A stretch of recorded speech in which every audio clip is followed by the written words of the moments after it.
The AI infrastructure stack, 21 companies, one wave. Welcome back to the Value and Momentum Portfolio podcast. Today we're doing something a little different.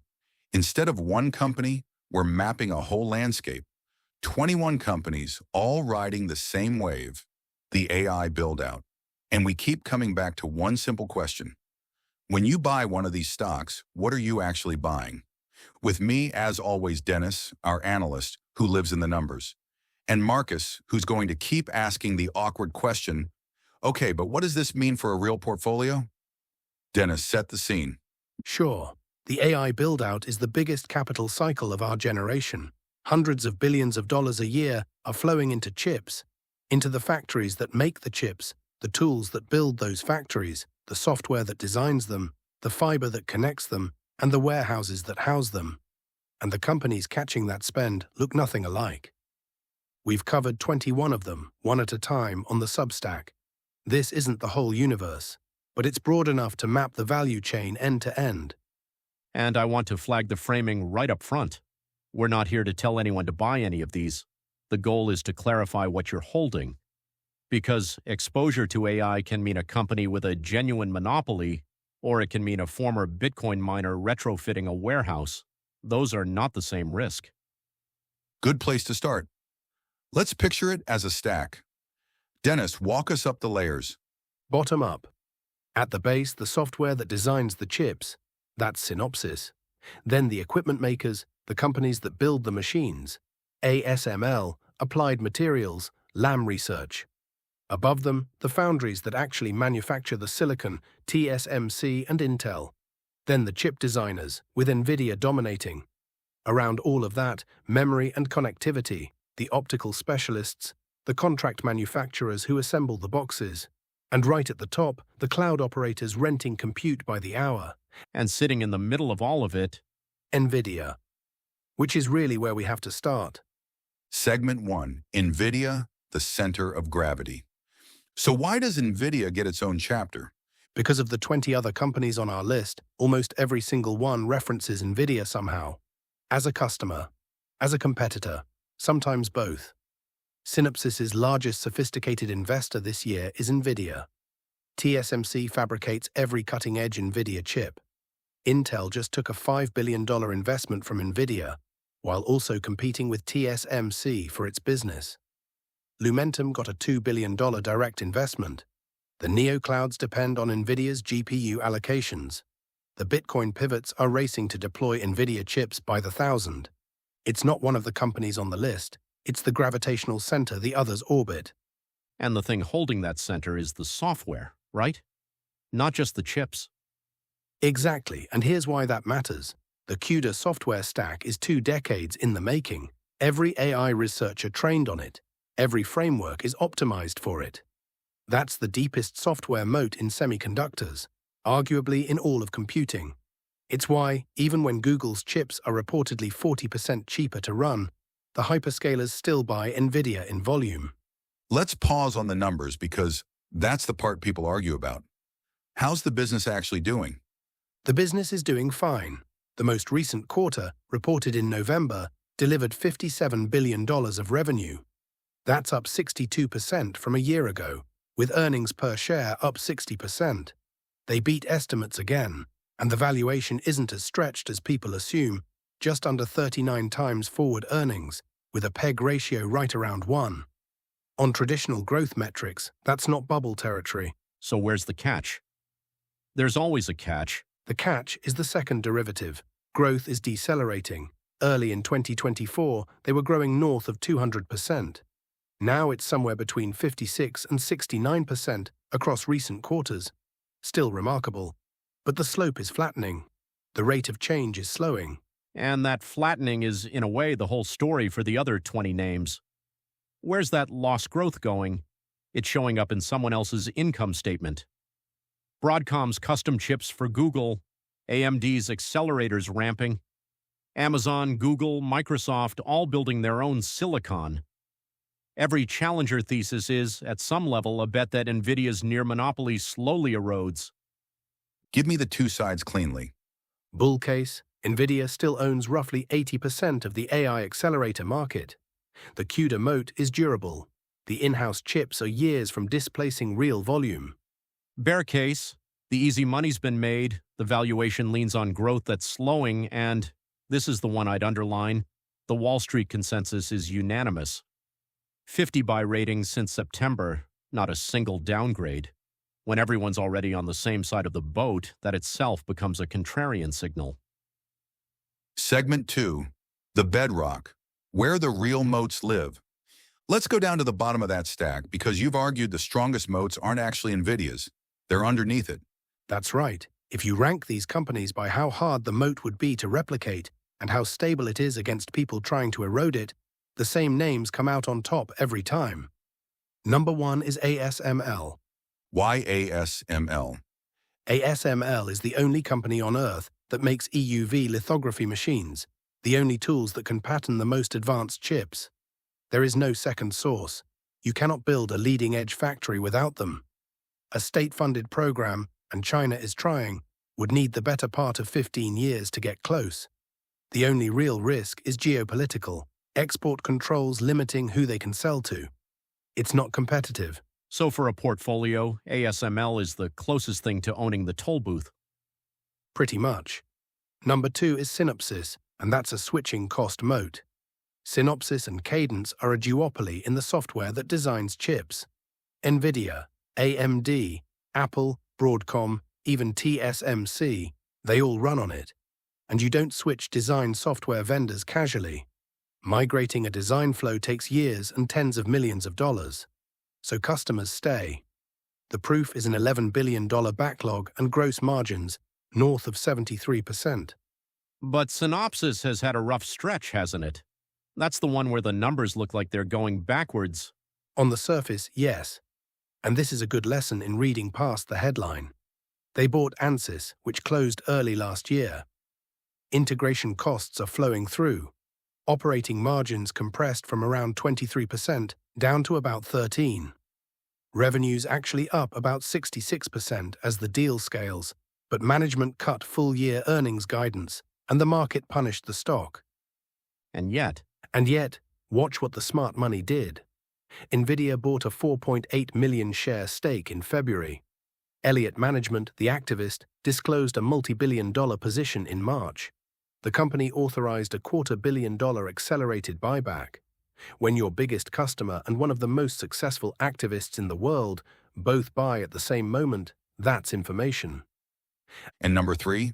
TSMC, a moat built on capability. Every cutting-edge NVIDIA chip is made by TSMC. More than half its most advanced capacity through this year is reserved for Apple. Nobody else can manufacture leading-edge logic at that yield and that scale. The vulnerability here isn't commercial, it's military. TSMC sits about 90 miles from a country that stated its intention to bring the island under its control. A crisis there hits everyone on this list, NVIDIA most of all. which is the uncomfortable part of the whole AI story. The single most important factory for the entire build-out is in one of the most contested places on the map. That's not a footnote. That's a position-sizing decision. Before we leave the bedrock, 2 quick contrasts because even monopolies aren't uniform. First, the equipment duopoly. Applied Materials and Lam Research look almost identical on paper. Same customers, same cycle. But right now they're telling investors opposite stories. Lam just delivered its 12th straight earnings beat, raised guidance, clean-up trend. Applied Materials posted its first quarterly revenue decline in years, disclosed a $600 million revenue hit this fiscal year from new export rules, and the stock stalled out around $276. And that's the lesson. Same oligopoly, very different outcomes, mostly down to customer mix and where geopolitics lands. It's a duopoly, they're interchangeable, is exactly the kind of shortcut that costs you money. And the second contrast? Intel, as the foundry challenger to TSMC. Same business on paper, different planet in practice. Revenue's been roughly flat, in the $12 to $14 billion range. There was a 675% earnings surprise last year, but that's against deeply depressed estimates, so read it carefully. The whole turnaround hangs on one thing. It's 18A process technology, which launched at CES this year, with the new chip shipping. And here's the part that should give anyone pause. In December, NVIDIA reportedly halted testing of Intel's 18A process for its own chips. That's the same NVIDIA whose $5 billion investment was supposed to validate Intel. Validation that can be withdrawn isn't a moat, and Intel's cut its dividend and from about 37 cents to 12.5, precisely because it needs the capital. So TSMC and Intel both run fabs, but they're not in the same league today. TSMC is a quasi-monopoly running flat out. Intel is a turnaround whose entire foundry thesis depends on whether 18A actually works in production at scale. One is a compounder, the other is a binary bet on execution. Segment 3, the challengers. Let's talk about the companies attacking NVIDIA from the side. AMD, Broadcom, Marvel. Dennis? 3 different angles, same underlying bet. AMD goes head-on with merchant GPUs. It sells the chip directly, as the alternative to NVIDIA. It's guided toward $100 billion in annual data center revenue within 5 years, targeting gross margins in the mid to high 50s. And it's delivering revenue up 36% year-on-year last quarter. The risk is the price you pay. 49 times forward earnings assumes flawless execution against a much bigger incumbent. And the gap with NVIDIA isn't really the chip, is it? No, the gap is CUDA. It's a software problem as much as a silicon problem.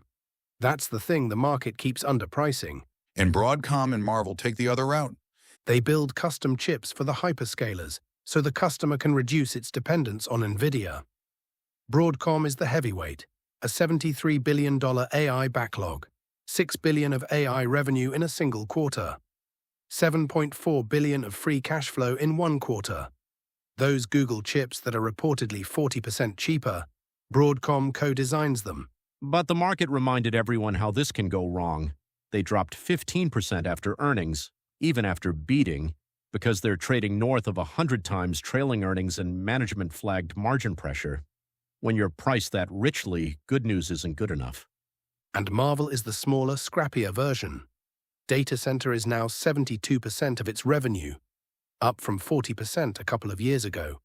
Its custom chip business, with Amazon and Microsoft, is ramping toward $2 billion by 2028. Last quarter, earnings up 77%. But it's fighting Broadcom for the same accounts, so it's the lower margin challenger by design. And here's the portfolio level point.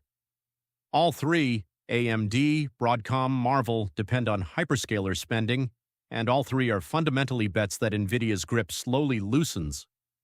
If you own NVIDIA and all three, you might think you're diversified. You're not. You're holding both sides of the same trade. Segment 4, the plumbing and the supercycle. Let's go to the plumbing. The chips around the GPU. Micron's the big one here. Micron's the most direct beneficiary of the memory supercycle after NVIDIA itself. AI servers use 8 to 12 times more memory than regular servers. And high-bandwidth memory is the most constrained part of the whole stack after the GPUs. Micron's one of only 3 suppliers in the world, and the only American one feeding NVIDIA's platforms. The numbers are striking. Earnings per share went from 42 cents to just over $3 in about 6 quarters. Full-year revenue up roughly 84% to $37 billion. And this is where I put my hand up. Because memory is the most cyclical business in all of semiconductors. Full-cycle revenue swings of 50 to 70% historically. That's the honest caveat. The high-bandwidth memory mix makes the picture structurally better. But memory is still memory. The cycle hasn't been repealed. It's just currently in Micron's favor, and the stock is priced as if the good times run forever. Tell me about Lumentum, because that one came out of nowhere. Lumentum makes the lasers and transceivers that move data between racks at speeds copper can't handle. Normally a quiet, cyclical components business, this year revenue up 65% in the quarter. Operating margins up more than 17 percentage points. Their specialized wafer capacity is sold out through 2027. They're actually under-shipping demand by a quarter to a third. And in March, NVIDIA put $2 billion directly into the company. But that margin jump, 17 points. That's scarcity, not a permanent cost advantage. The moment capacity expands, that pricing power compresses. It's a duration of shortage trade. You're betting on how long the bottleneck lasts, not on a structural moat. Is there a name that's the purest bet on the AI server itself? Astera Labs comes closest. It went public in March 2024 and makes the connectivity chips that move data between the GPUs, CPUs, and memory inside an AI server, retimers, controllers, fabric switches. Revenue went from $65 million to $230 million in about 18 months, more than tripling. But it's a narrow moat, and the market's already repriced it. A $28 billion market cap, and it's already down 48% from its September peak. It lives or dies by hyperscaler design wins against bigger, better-funded rivals. It's the closest thing on the list to a pure option on AI server architecture, with everything good and bad that implies. And at the opposite end of that same layer, the unloved names, Microchip and Synaptics. Microchip's in a deep cyclical trough. Revenue fell 27% year-on-year. It closed a fab and brought its founder back as CEO. Synaptics is a turnaround, repositioning toward edge AI, but still running a negative net margin. Neither is an AI darling, which is partly why they're among the few names here you could even call cheap. Which connects to a bigger theme you both keep raising: cyclicality. Who's more cyclical than they look? The cleanest way to say it, when AI spending eventually slows, and it will, the equipment makers and the software companies, ASML, Lam, Applied Materials, Synopsys, see the smallest declines. They've got installed bases and multi-year contracts. The memory makers and the merchant chip designers see the biggest swings. And the neoclouds and Bitcoin pivots face existential questions. And notice, that ranking is the exact inverse of who's rallied hardest. The most cyclical names have outperformed the most, which means they'd give it back the fastest in a downturn. That's the trade-off people forget when they chase the chart. Segment 5, the speculative end. Let's go to the top of the stack and the riskier end. Start with Celestica. That's a quieter name. Celestica builds the actual servers and switches for the hyperscalers. It's a contract manufacturer. 13 straight earnings beats. The stock went from about $10 in early 2023 to $363 by last November. Call it a 28-fold move. And a contract manufacturer trading at 53 times earnings should make you pause. Its top 2 customers are 39% of revenue, and in early February, insiders sold about $150 million of stock in a single week. That's not a tip. But when management's selling that hard into a parabolic move, it tells you how they see the risk-reward. Then the neoclouds, CoreWeave and Nebius. These rent NVIDIA GPUs by the hour. They're a leveraged way to play the NVIDIA thesis without owning NVIDIA. CoreWeave's the bigger, more concentrated one, a $38 billion market cap, a backlog north of $55 billion, but customers dominated by OpenAI, Microsoft, and Meta. Nebius is smaller, around $22 billion, more globally diversified, more of a full-stack offering. And both are burning a lot of cash to build out. The demand isn't the question. They both say they've sold out everything they've built. The question is execution, power, land, GPU allocation, debt service. It's a bet that you can pour concrete fast enough to monetize contracts you've already signed. And the most speculative, the Bitcoin to AI pivots. Applied Digital, Core Scientific, IREN. All former crypto miners converting power and floor space into AI hosting. The bull case is real. Gigawatt scale, low-cost power is the binding constraint on AI growth, and these companies already have it. IREN signed a $9.7 billion deal with Microsoft and is expanding its GPU fleet from about 1,900 units to nearly 11,000. And the bear case is frankly more compelling, and it's the same story for all three. They're unprofitable and burning cash. They're diluting shareholders hard. IREN raised over $3.5 billion in a single offering. They depend on 1 or 2 customers, and insiders are selling. IREN's co-CEOs each sold north of $33 million. Applied Digital's market cap grew 16-fold to over $8 billion in 6 months, on roughly $230 million of revenue with negative gross margins. These aren't investments in the normal sense. They're long-dated options on NVIDIA continuing to ship them chips ahead of its own biggest customers. Size them like options, not like positions. Segment 6. The frameworks that cut across. Let's pull the camera back. You've both hinted at patterns that cut across the whole list. Pricing power's the first one, And it tracks the moat almost perfectly. The companies with structural monopolies or duopolies, ASML, Synopsys, TSMC, have real pricing power. TSMC has raised wafer prices repeatedly through this cycle, 8 to 15% a generation, and customers paid because there's no alternative. The contract manufacturers and the GPU rental businesses, by contrast, have essentially none. Celestica negotiates margins annually with customers who hold all the leverage. The neoclouds sell at market rates. So the practical takeaway, be skeptical of any pitch that says a low-moat company will raise prices as demand grows.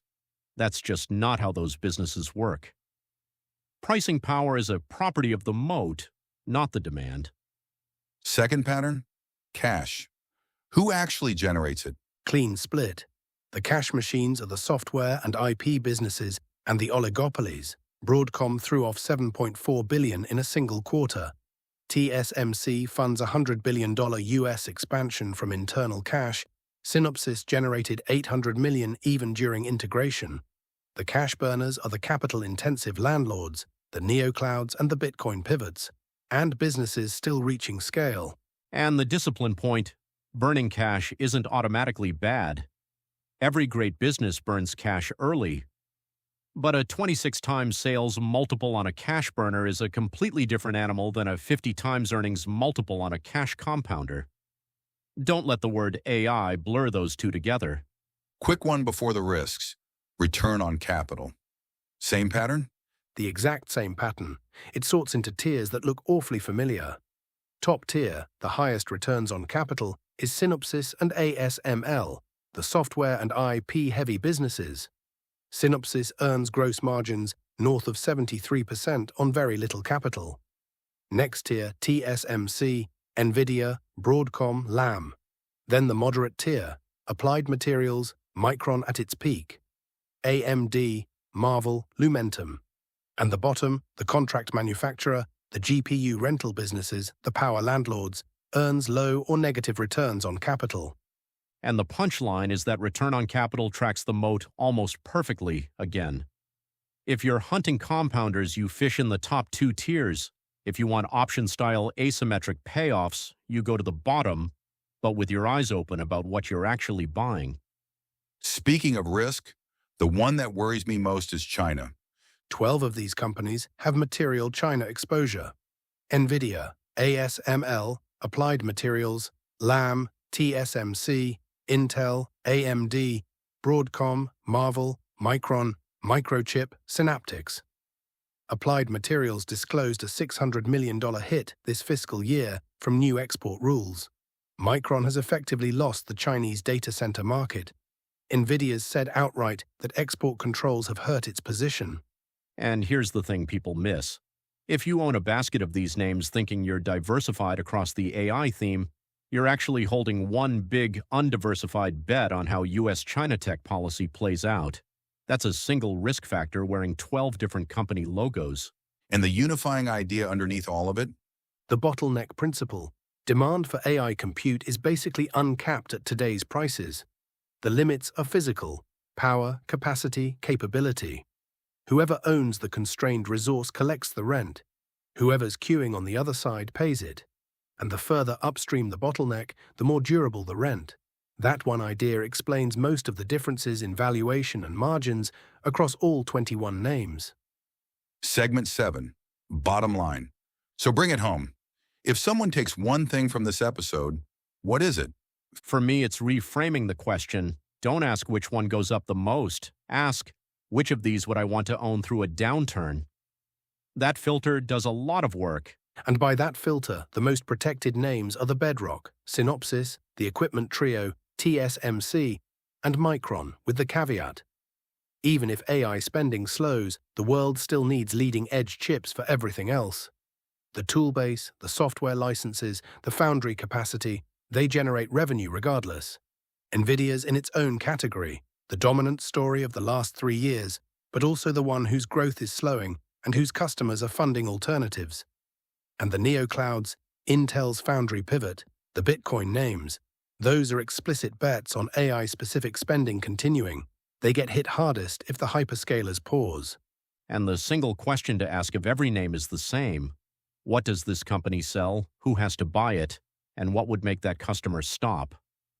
The further down the stack, the easier that is to answer in the company's favor.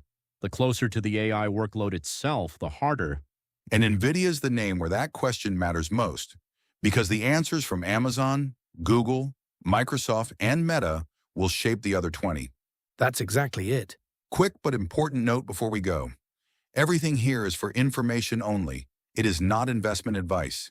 And a production note, the figures in this episode are drawn from our research and are pending verification against primary SEC filings, so treat the specifics as a starting point for your own due diligence, not a substitute for it.